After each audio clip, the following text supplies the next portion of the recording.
the information that I'll bring you today. I ask that you continue forth in your own research before taking any action. Thank you so much. The Bible is a symbolic description of the human mind and reason. The Bible tells every and any story you can imagine that any one person have been through. So, when you take a look at the second coming of Christ, that happens when you decide who stays and who goes. All right. And you are manifesting the second coming of Christ. Little do you know, you've been manifesting the second coming of Christ, but what you'll enter into is a rapture. And everyone will go through a tribulation period where there is judgment placed on you, great suffering, distress, and experience of oppression by the Creator itself. Please remember, when Christ was on the cross, Christ asked God, why has thee forsaken me? Or, Christ felt the exit of God. Christ did not feel the protection of God with him.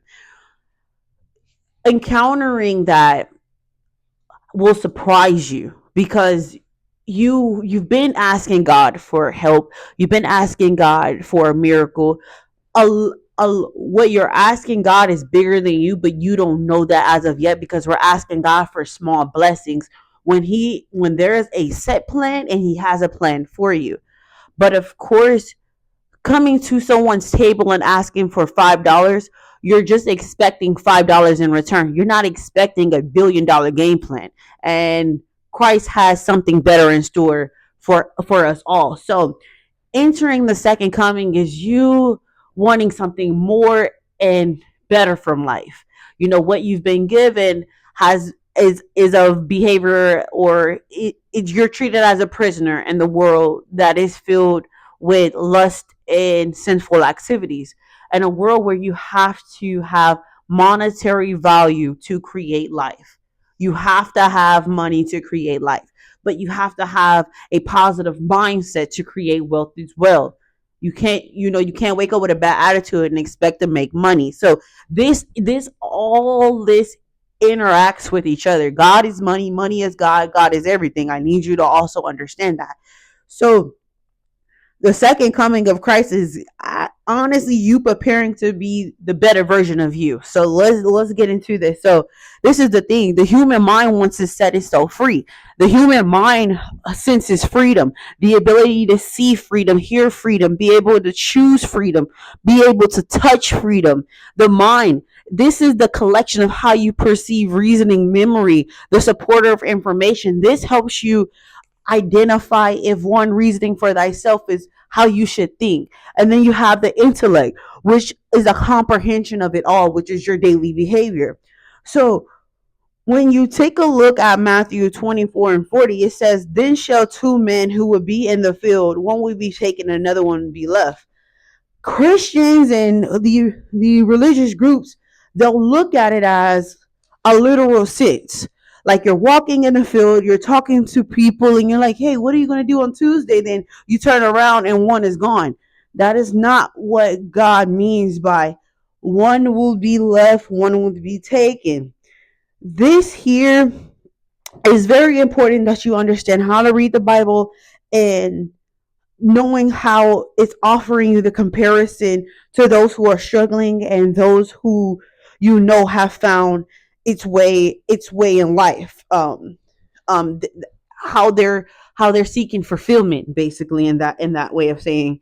So you have to decide what thee wants for thyself, and when one decides what thee wants for thyself, one has to also become an expert in that area. This human's form or earth is called field. He who knows how to enter and how to leave, and it will be dominated by person who is the knower of that field and obtain the knowledge of the field.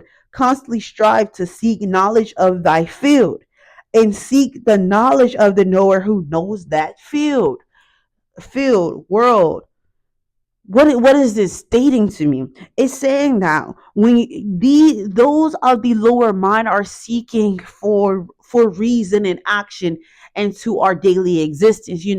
Why is it so that we live to die? What is the strategy in that all? And then during that process, yet it comes with suffering. Let's not say, let's not forget that our Christ, our King that we worship, was once set out to be killed by a wicked king as he entered into the world. We know him as Christ. He preached about his being and his father's being and the actions his father has told him to take on earth as what we should also follow.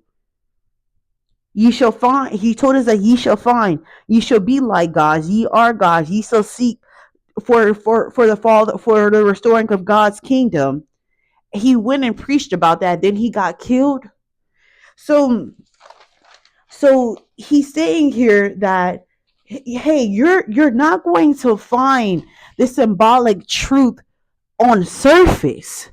This is not surface level knowledge. This knowledge is of divine imperative. So you'll need to identify principles and practices that come with the anointing of my spirit. Okay. So he who works to cultivate the field will be taken into the divine half. You'll be taken into this feeling and frequency and the way of life, and discover there is a greater importance, a much greater concern.